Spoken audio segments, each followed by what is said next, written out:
We begin tonight with the Senate passing legislation to avoid a rail strike. The resolution passed with bipartisan support, 80 to 15. It now heads to the White House for the president's signature. The House passed legislation yesterday to ratify an agreement that the Biden administration helped to broker back in September. If a deal wasn't approved by December 9th, it would have likely led to a rail workers' strike that would have led to a devastating impact on the economy. So joining us now for more on all of this is senior White House and political correspondent Ed O'Keefe, joining us from the North Lawn of the White House. Ed, good to see you. Thanks for being here.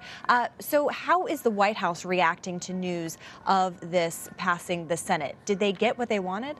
They did, Caitlin, because the Congress helps now avert what would have been a devastating strike. It would have crippled the U.S. economy, certainly almost immediately, with about $2 billion in losses every day. The president asked for this essentially on Monday and got it here by Thursday. That is lightning speed by congressional standards these days. But there was an understanding that in order to allow industries that rely on rail shipments to fulfill their plans to ship goods next week, it had to be done by the end of this week. Things like grain and other food that gets shipped from agricultural states, the chemicals that help keep our water clean and safe, coal, of course, and gasoline, big items that are needed by Americans in order to sustain the economy. There had been threats of 750,000 people potentially losing their jobs if these rail workers had been allowed to go on strike. Congress steps in, taking advantage of a law that allows them to avert railroad strikes dating back to the early 20th century at least.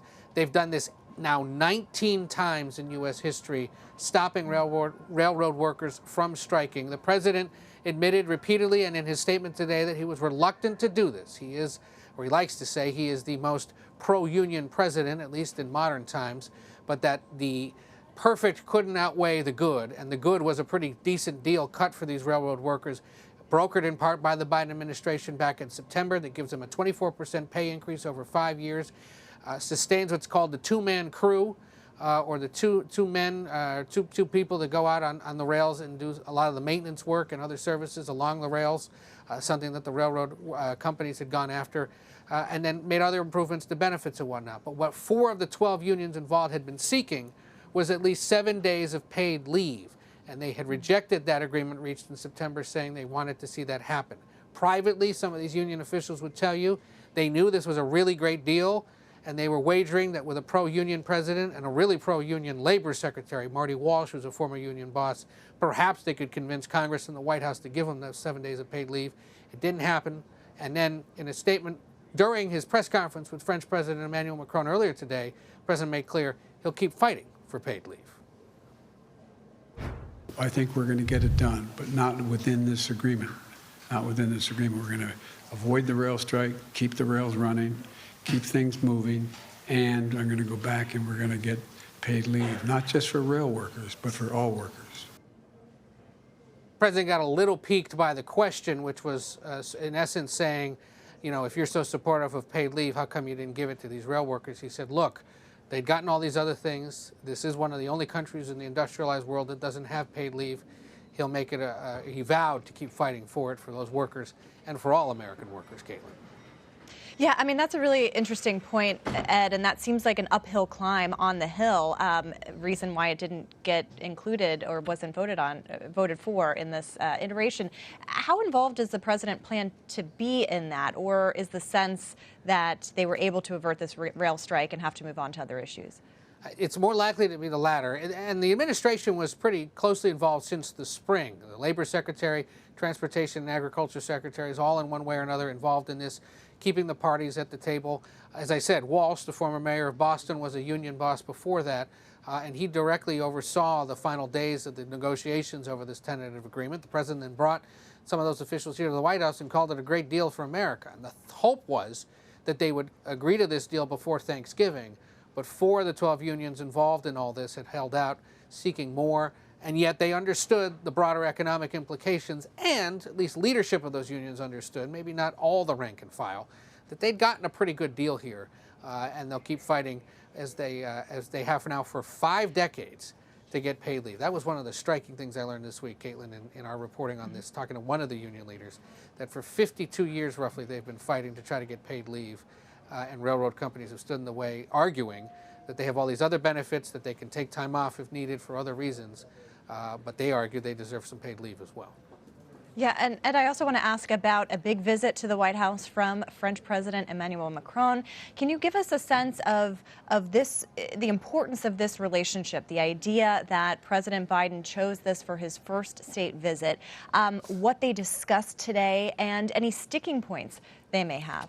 Yeah, you'd think it's Christmas in Paris here, where you see the French flag here behind me hanging on the windows along with the wreaths. This is the first state visit of a world leader during the Biden presidency.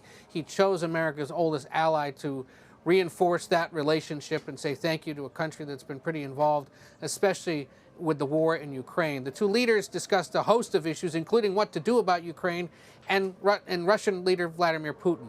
Macron has made clear throughout this conflict that he prefers keeping an open line of communication with Putin, if anything, to avoid catastrophe at some of those nuclear plants in Ukraine, for example.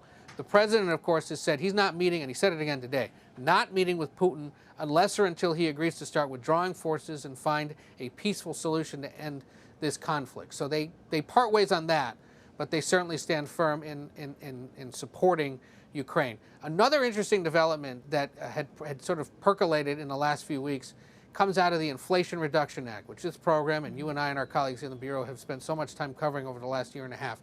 Massive climate change, health care, inflation reduction legislation passed over the summer. Remember that it includes subsidies for U.S.-made electric vehicles. Well, Macron came here to Washington and yesterday called those subsidies, quote, strongly aggressive against European firms that are concerned about getting, knocked back by what some would call almost protective tariffs on European countries. President acknowledged today that there are some tweaks that need to be made to the language of that massive bill to reassure Europe that they're not being penalized in any real way for continuing to do what they do in terms of electric vehicles and semiconductors and other industries. But he defended the legislation, saying, I'm going to do whatever I need to do to bolster the American economy. Beyond that, there was discussion of other issues, including upcoming summits next year, dealing with Africa and the rest of the developing world. Both France and the U.S., of course, are active patrons of many of those countries. A key alliance indeed. Ed O'Keefe from a seasonally decorated White House North Lawn. Thank you. Take care.